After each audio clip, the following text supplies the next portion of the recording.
കസാക്കിസ്ഥാനിലെ 3-ാം ദിവസം പുലർച്ചെ 5:45-ന് സഞ്ജു കാറുമായി എത്തി. പക്ഷേ ഡ്രൈവിംഗ് സീറ്റിൽ വേറെ ഒരാളാണ്. സഞ്ജുവിന്റെ ഭാര്യ ഇറീന എന്നാണ് പേര്. യാത്ര തുടങ്ങി. സഞ്ജു ഇവിടെ വന്ന് വിവാഹിതനായ കഥകളൊക്കെ ഇനി പറയാം. ഞങ്ങൾ ഇന്ന് ദീർഘമായ ഒരു യാത്രയ്ക്കാണ് പുറപ്പെട്ടിരിക്കുന്നത്. 6 മണിയാകുന്നതിന് മുൻപ് തന്നെ യാത്ര തുടങ്ങിയിരിക്കുന്നു. ചറിൻ കാനിയൻ എന്ന വലിയൊരു കാനിയൻ ഉണ്ട് ഇന്നാട്ടിൽ. ചറിൻ നാഷണൽ പാർക്കിലാണത്. കോൾസായി എന്നൊരു തടാകവുമുണ്ട്. വേറെയും 1-2 വലിയ കാനിയനുകളും. അതെല്ലാം ഇന്ന് കാണണം. കസാക്കിസ്ഥാൻ സ്റ്റെപ്പികൾ എന്നറിയപ്പെടുന്ന പുൽമേടുകളും വ്യത്യസ്തമായ ഭൂപ്രദേശങ്ങളുമൊക്കെ പിന്നിട്ടായിരിക്കും ഇന്നത്തെ യാത്ര. അണ്ടർപാസുകളൊക്കെ കടന്ന് നഗരം പിന്നിടുമ്പോൾ നേരം വെളുത്തു വരുന്നതേയുള്ളൂ. ഇവിടെ വന്നതിനു ശേഷം അൽമാട്ടി നഗരത്തിന് പുറത്തേക്കുള്ള ദീർഘമായ യാത്ര ഇന്നാണ്. നഗരപ്രാന്തങ്ങളൊക്കെ വളരെ സുന്ദരം. ഇങ്ങനെയുള്ള പുലർവേളകളിൽ സുഹൃത്തുക്കളുമൊത്ത് ദീർഘമായ യാത്രകൾ എനിക്കെപ്പോഴും ഇഷ്ടമാണ്. ഇതെല്ലാം നഗരപ്രദേശങ്ങൾ തന്നെ. സോവിയറ്റാനന്തര കാലഘട്ടത്തിൽ വളർന്നുകൊണ്ടിരിക്കുന്ന നഗരപ്രാന്തങ്ങൾ. ഹാലിക് അറീന എന്നൊരു അറീനയാണിത്.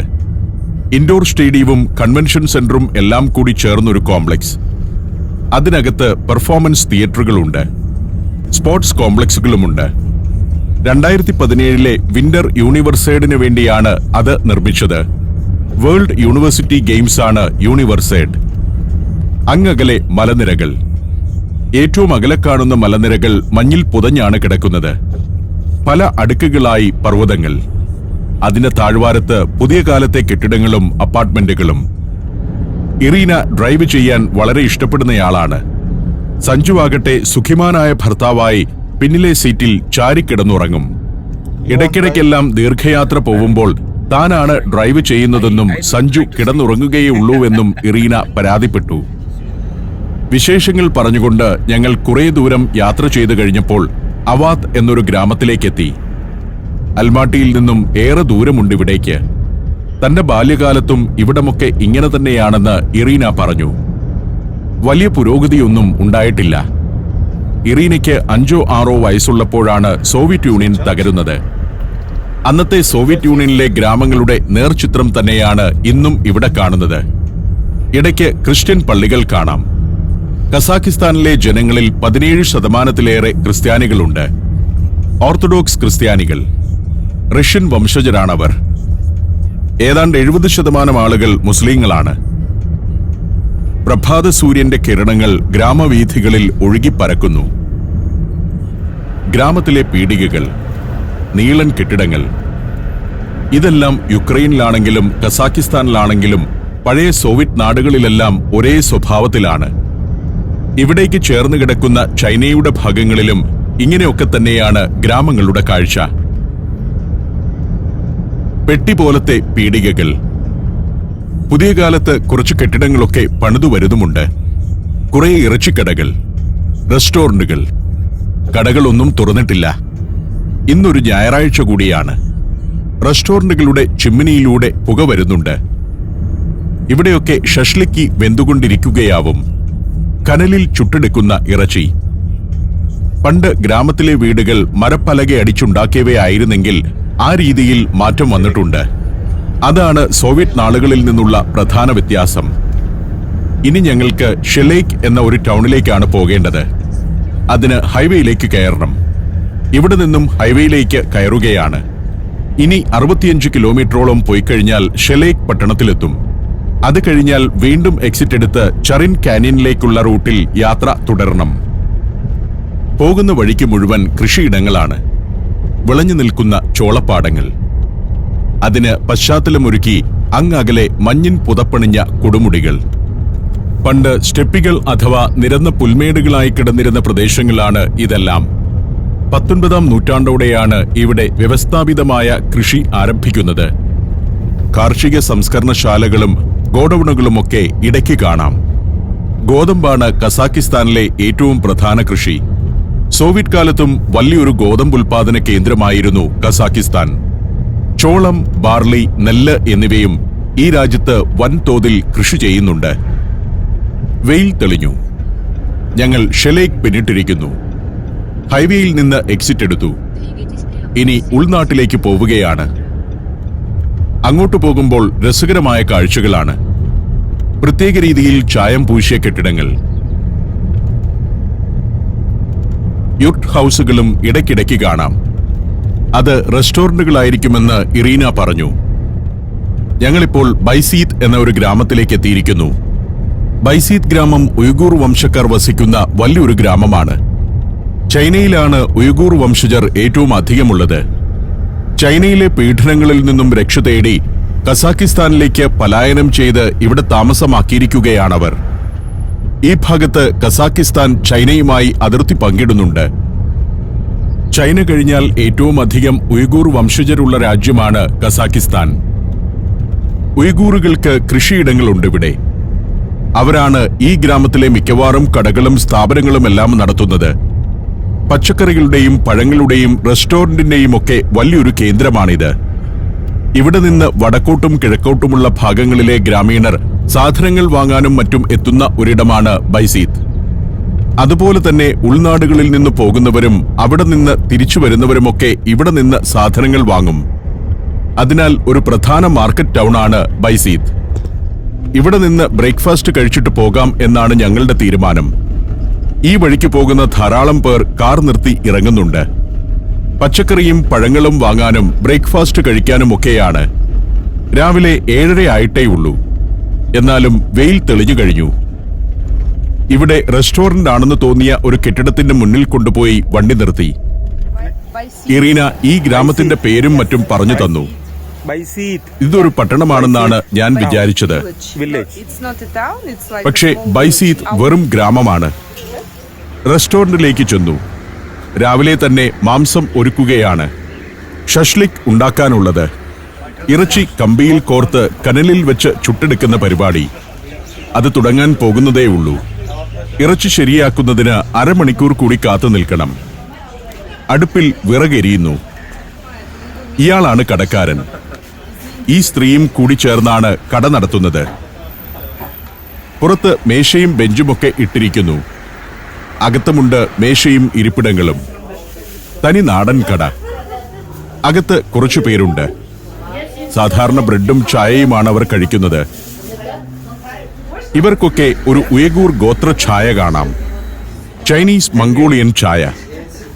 വളരെ ഫ്രണ്ട്ലിയാണ് ആൾക്കാർ. നാടൻ ചായക്കട. വലിയ കോപ്പയിൽ നിന്ന് ചായയാണ് കുടിക്കുന്നത്. അവിടെയുള്ള ഭക്ഷണം ഞങ്ങൾക്ക് ബോധിച്ചില്ല. ഷഷ്ലിക്ക് തയ്യാറാവാൻ സമയമെടുക്കുകയും ചെയ്യും. വേറെ ഏതെങ്കിലും കടയിൽ നോക്കാമെന്ന് തീരുമാനിച്ച് ഞങ്ങൾ അവിടെ നിന്നിറങ്ങി. ബൈസീത്ത് ഗ്രാമത്തിലൂടെ ഒന്ന് നടക്കാൻ ഞാൻ തീരുമാനിച്ചു. രാത്രി മഴ പെയ്തതിന്റെ നനവുള്ള നിലം. പച്ചക്കറികളും പഴങ്ങളുമാണ് ഇവിടെ ഏറ്റവും കൂടുതലായി വിൽക്കാൻ വെച്ചിരിക്കുന്നത്. അകലെ നിന്ന് വരുന്ന ട്രക്കുകൾ ഇവിടെ നിർത്തി ഡ്രൈവർ ഒരു ചായയൊക്കെ കുടിച്ചാണ് യാത്ര തുടരുക. ഉൾനാടുകളിലെ കൃഷിസ്ഥലങ്ങളിൽ നിന്ന് സാധനങ്ങളുമായി പട്ടണങ്ങളിലേക്ക് പോകുന്നവരാണ്. ഇതുപോലെ ചെറിയ ഷീറ്റ് മേഞ്ഞ കടകൾ എല്ലാം രാവിലെ തന്നെ തുറക്കും. പലരും കടയിലെ സാധനങ്ങളൊക്കെ നിരത്തുന്നതേയുള്ളൂ. ഈ കടകളുടെ ഒരു നിരയ്ക്ക് പിന്നിൽ വീടുകളുടെ 1-2 നിരയുണ്ട്. കട നടത്തുന്നവർ അവിടെയാണ് താമസിക്കുന്നത്.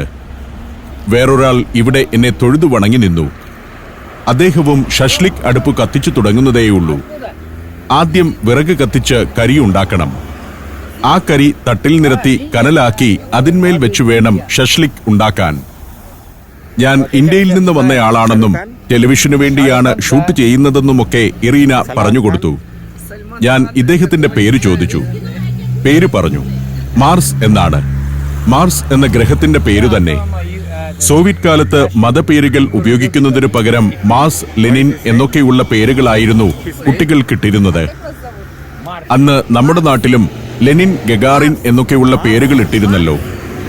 ഇദ്ദേഹം ബഹിരാകാശ യുഗം ആരംഭിച്ച കാലത്ത് ജനിച്ചയാളായിരിക്കണം. ഏതായാലും മാർസ് എന്നു പേരുള്ള ഒരു മനുഷ്യനെ ആദ്യമായി കാണുകയാണ് ഞാൻ. മാർസിന്റെ കടയുടെ അടുത്തുള്ള വേറൊരു കടയിൽ നാൻ നിരത്തി വെച്ചിരിക്കുന്നു. നോർത്ത് ഇന്ത്യൻ റൊട്ടി പോലെ തന്നെയുള്ള വിഭവം. 4 രാജ്യങ്ങൾ: അൽബേനിയ, ജോർജിയ, എത്യോപ്യ, മാൽഡീവ്സ്. അവിടുത്തെ വിശദമായ കാഴ്ചകളും അനുഭവങ്ങളുമായി ഇതാ സഞ്ചാരം 11ാം വോളിയം പെൻഡ്രൈവിൽ. സഞ്ചാരം വോളിയം നമ്പർ 11. പെൻഡ്രൈവ് വില 4000 രൂപ. ഫുൾ HD-യിലുള്ള ഈ അപൂർവ ദൃശ്യയാത്രാ വിവരണ ശേഖരം സ്വന്തമാക്കാൻ 99544422 എന്ന നമ്പറിലേക്ക് സഞ്ചാരം എന്ന് SMS ചെയ്യൂ. വേറൊരിടത്ത് രാവിലെ തന്നെ ഇറച്ചി മൊരിഞ്ഞു തുടങ്ങി. അവിടെ കോഴിയെ മുഴുവനോടെ മൊരിക്കുകയാണ്. ഗ്യാസ് കൊണ്ടുള്ള ഫ്ലെയിമാണ് അടുപ്പിൽ. അതിനിടയ്ക്ക് കമ്പിയിൽ കുരുത്ത കോഴികൾ അങ്ങനെ ചുറ്റിക്കൊണ്ടിരിക്കും. ഇന്ന് പകൽ മുഴുവൻ അതിങ്ങനെ ചുറ്റാനുള്ളതാണ്. ചെറിയ തീ മതി. ഉച്ച കഴിയുമ്പോഴേക്കുമേ അത് വേവുകയുള്ളൂ. അവിടെ വേറെ ചില ആളുകളെയും പരിചയപ്പെട്ടു. എല്ലാവരും ഫ്രണ്ട്ലിയാണ്. ഞാൻ ഇന്ത്യയിൽ നിന്നാണെന്ന് പറഞ്ഞപ്പോൾ ഇദ്ദേഹത്തിന് ഇഷ്ടപ്പെട്ടു. ഇതൊരു ബേക്കറിയാണ്. മാസ്റ്റർ ബേക്കറി എന്ന് വേണമെങ്കിൽ പറയാം. ഇവിടുത്തെ പല ചെറുകിട കച്ചവടക്കാർക്കും റെസ്റ്റോറന്റുകൾക്കുമൊക്കെ വിഭവങ്ങൾ നൽകുന്ന ഒരു ബേക്കറി. അവിടെ സംസ എന്നൊരു പലഹാരമുണ്ട്. നമ്മുടെ സമൂസയ്ക്കുള്ളിൽ ഇറച്ചി വെച്ചാൽ എങ്ങനെ ഉണ്ടാകും? അതാണ് ഇവിടുത്തെ സംസ. എന്നാൽ സംസ തന്നെ കഴിക്കാമെന്ന് ഞങ്ങളും തീരുമാനിച്ചു. അവിടെ നിന്ന് സഞ്ജു കുറച്ച് സംസ വാങ്ങി. സംസ നമ്മുടെ മീറ്റ് പപ്സ് പോലെയാണ്. പക്ഷേ പപ്സിന്റെ മുരുമുരുപ്പോ പൊടിഞ്ഞു വീഴുന്ന ഉപദ്രവമോ ഒന്നുമില്ല. വളരെ രുചികരമാണ്. അകത്ത് ചീസും ഇറച്ചിയുമൊക്കെ വെച്ച ഒരു പലഹാരം. അതിന്റെ രുചി കാരണം ഞങ്ങൾ പുറത്തുനിന്ന് തന്നെ തിന്നുകൊണ്ടിരിക്കുകയാണ്. യാത്രയിൽ ഞങ്ങളുടെ ബ്രേക്ക്ഫാസ്റ്റ് ഇങ്ങനെയൊക്കെ ആയിരിക്കും. യാത്ര ചെയ്യുമ്പോൾ ഒരു റെസ്റ്റോറന്റിൽ കയറിയിരുന്ന് കഴിക്കണമെന്നൊന്നുമില്ലല്ലോ. ഉന്തുവണ്ടികളും ആളുകളുമൊക്കെയായി ഇവിടം സജീവമായി കഴിഞ്ഞു. കുറച്ച് ഫ്രൂട്ട്സ് കൂടി വാങ്ങാമെന്ന് ഞങ്ങൾ തീരുമാനിച്ചു. ആപ്പിളിന്റെ നാടാണല്ലോ ഇത്. അതിനാൽ ആപ്പിൾ തന്നെ വാങ്ങാം. ഓരോ ആപ്പിളും ഒരു സംസയും പിന്നെ ഒരു ചായയോ ജ്യൂസോ കൂടിയായാൽ ബ്രേക്ക്ഫാസ്റ്റായി. ആപ്പിളിനൊക്കെ വില താരതമ്യേന കുറവാണ്. കടക്കാരൊക്കെ സാധനങ്ങൾ ഡിസ്പ്ലേ ചെയ്തു തുടങ്ങിയിരിക്കുന്നു. രാവിലെ വെയിൽ തെളിഞ്ഞതിന്റെ ഒരു ഐശ്വര്യമുണ്ട്. ഇന്നലെ മൂടിക്കെട്ടിയ ദിവസമായിരുന്നല്ലോ. നല്ല തണുപ്പുണ്ട്. എല്ലാവരും ജാക്കറ്റും കനത്ത വസ്ത്രങ്ങളുമാണ് ധരിച്ചിരിക്കുന്നത്. ഇളവേലേറ്റു നിന്നുകൊണ്ട് ഇവർ ഓരോന്നും വാങ്ങുകയാണ്. ജാമു പോലെ പലതും. നഗരത്തിലെ കടകളിൽ കിട്ടാത്ത പലതും ഈ ഗ്രാമീണ മാർക്കറ്റിലുണ്ട്. അവയിൽ ചിലതൊക്കെ സഞ്ജു വാങ്ങിക്കുന്നു. കൂടാതെ ഇവർക്ക് കുറച്ച് ക്യാപ്സിക്കം വേണം. മഞ്ഞുകാലം വരാൻ പോവുകയാണല്ലോ. അപ്പോഴേക്കും ഉപ്പിലിട്ട് വീട്ടിൽ സൂക്ഷിക്കാനായിട്ടാണ്. ഒരു വലിയ സഞ്ചി നിറയെ ക്യാപ്സിക്കം വാങ്ങി. റെഡ് പെപ്പർ എന്നാണ് അതിനിവർ പറയുന്നത്. അങ്ങനെ നല്ലൊരു ഷോപ്പിംഗും അവിടെ വെച്ച് നടത്തി. ഇറീന കടക്കാരനെ എനിക്കൊന്ന് പരിചയപ്പെടുത്തി തന്നു. ഞാൻ ഇന്ത്യയിൽ നിന്നാണെന്ന് പറഞ്ഞപ്പോൾ അയാൾക്കും വലിയ സന്തോഷമായി. ഇവരൊക്കെ ഹിന്ദി പാട്ടുകളുടെയും ഹിന്ദി സിനിമാ താരങ്ങളുടെയും ആരാധകരാണ്. ധർമ്മേന്ദ്ര മുതൽ ഷാരൂഖ് ഖാൻ വരെയുള്ളവരുടെ പേരും അറിയാം. ഇദ്ദേഹത്തിന്റെ പേര് മർദാൻ എന്നാണ്. മർദാനുമായി കുറച്ചുനേരം കുശലം പറഞ്ഞു നിന്ന ശേഷം ഞാൻ അവിടെ നിന്നിറങ്ങി. സഞ്ജു ഒരു വലിയ സഞ്ചി നിറയെ മുളകും തൂക്കിക്കൊണ്ട് മുൻപേ നടക്കുന്നു. കടകളുടെ പിന്നിലുള്ള നിരയിൽ ഇത്തരം വീടുകളാണ്. അങ്ങനെയുള്ള ഓരോ വീടുകളിലുമാണ് കച്ചവടക്കാരുടെ കുടുംബം താമസിക്കുന്നത്. ക്യാപ്സിക്കം തന്നെയാണ് കടകളുടെ എല്ലാം മുന്നിൽ കൂടുതലായും വെച്ചിരിക്കുന്നത്. നല്ല കച്ചവടമാണ് അതിന്. ഇവർക്കത് ആവശ്യമാണ് താനും.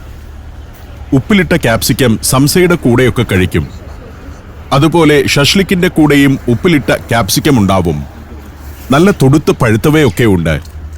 അത് പിക്കപ്പ് വാനുകളിൽ ഉൾഗ്രാമങ്ങളിലെ കൃഷിയിടങ്ങളിൽ നിന്ന് കൊണ്ടുവന്നിറക്കി ചന്തയിലെ കടകളിൽ നിരത്തി വെക്കുകയാണ്. ഇതൊക്കെ ഇന്ന് വൈകുന്നേരമാകുമ്പോഴേക്കും വിറ്റു തീരുമെന്നാണ് ഇറീന പറയുന്നത്. ഇന്ന് ഞായറാഴ്ച ആയതുകൊണ്ട് നഗരത്തിൽ നിന്ന് ധാരാളം ആളുകൾ ഈ വഴിക്ക് കടന്നുപോകും. അവർ നഗരത്തിലേക്ക് മടങ്ങുമ്പോൾ ഇങ്ങനെയുള്ള ഉൾഗ്രാമങ്ങളിൽ നിന്ന് കുറഞ്ഞ വിലയ്ക്ക് പഴങ്ങളും പച്ചക്കറികളുമൊക്കെ വാങ്ങും. ഞായറാഴ്ച ഉച്ച കഴിയുമ്പോഴാണ് നഗരത്തിലേക്കുള്ള മടക്കയാത്രക്കാർ ഇതുവഴി കടന്നു പോവുക. കടയുടെ മുൻഭാഗം അടിച്ചുവാരി വൃത്തിയാക്കുന്നു ചിലർ.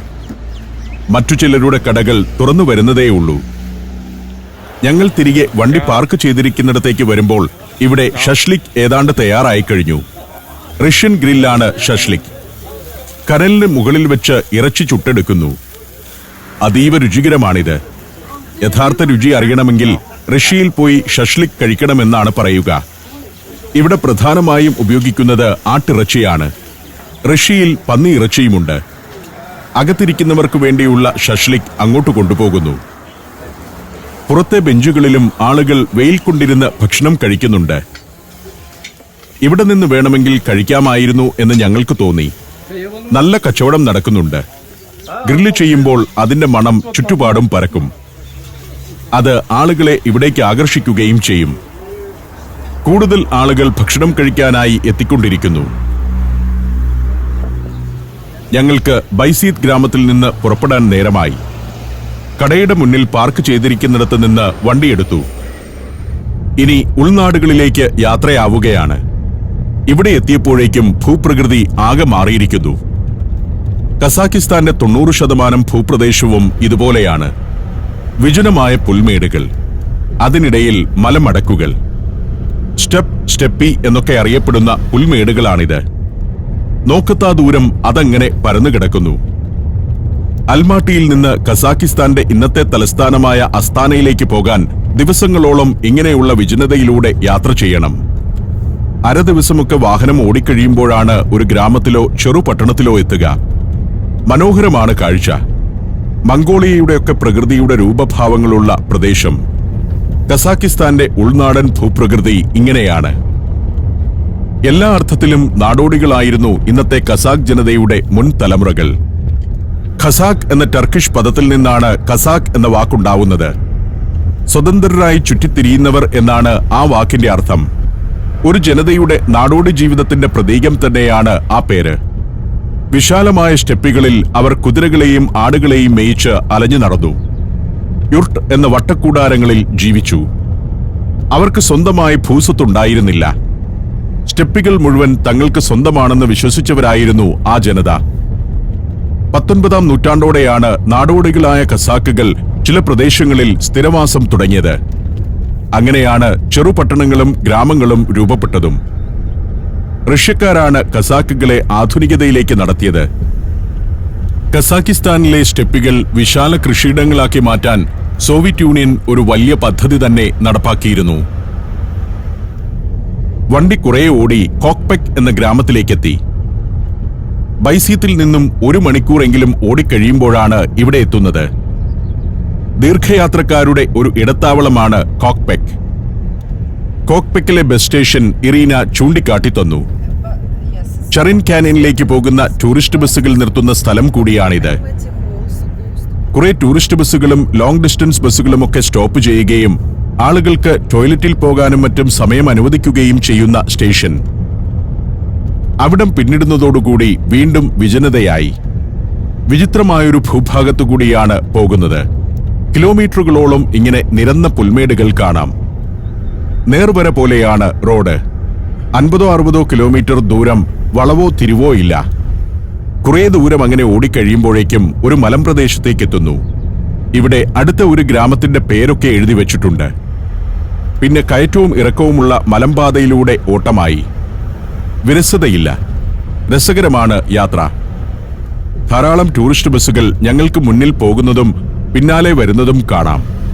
അടുത്ത കാലത്താണ് ടൂറിസത്തിലൂടെ ഇവിടം വലിയ തോതിൽ വളർന്നത്. സോവിയറ്റ് യൂണിയന്റെ ഒക്കെ കാലശേഷം യാത്രയിൽ ഭൂപ്രകൃതി പെട്ടെന്ന് മാറുന്നത് കാണാം. യാത്രക്കാർക്കുള്ള വിശ്രമ കേന്ദ്രങ്ങൾ പണിതിട്ടിരിക്കുന്നു. ഇവിടെ നിന്ന് ഞങ്ങൾ ബ്ലാക്ക് കാനിയൻ എന്ന പ്രദേശത്തേക്ക് തിരിയുകയാണ്. ചറിൻ കാനിയന്റെ ഒരു ഭാഗം ബ്ലാക്ക് കാനിയൻ എന്നാണ് അറിയപ്പെടുന്നത്. ബ്ലാക്ക് കാനിയനിലേക്ക് എത്തിക്കഴിഞ്ഞു. ഞങ്ങൾ എത്തുമ്പോഴേക്കും കുറെ ടൂറിസ്റ്റ് ബസ്സുകൾ വന്നിട്ടുണ്ട്. ധാരാളം ടൂറിസ്റ്റുകൾ എത്തുന്ന സ്ഥലമാണെന്ന് മനസ്സിലായി. ബ്ലാക്ക് കാനിയനും കോൾസായി ലേക്കുമെല്ലാം ചേർന്ന ട്രിപ്പിനായി വരുന്നവരാണ് ഇവരെല്ലാം. 10-20 ബസ്സുകളെങ്കിലും വന്നിട്ടുണ്ട്. ഞങ്ങൾ അവിടെ ഒരിടത്ത് വണ്ടി പാർക്ക് ചെയ്തു. ടൂറിസ്റ്റുകൾ വന്നുകൊണ്ടിരിക്കുകയാണ്. ഏപ്രിൽ മുതൽ ഒക്ടോബർ വരെയുള്ള മാസങ്ങളിലാണ് ഇവിടെ ഏറ്റവും അധികം ടൂറിസ്റ്റുകൾ എത്തുക.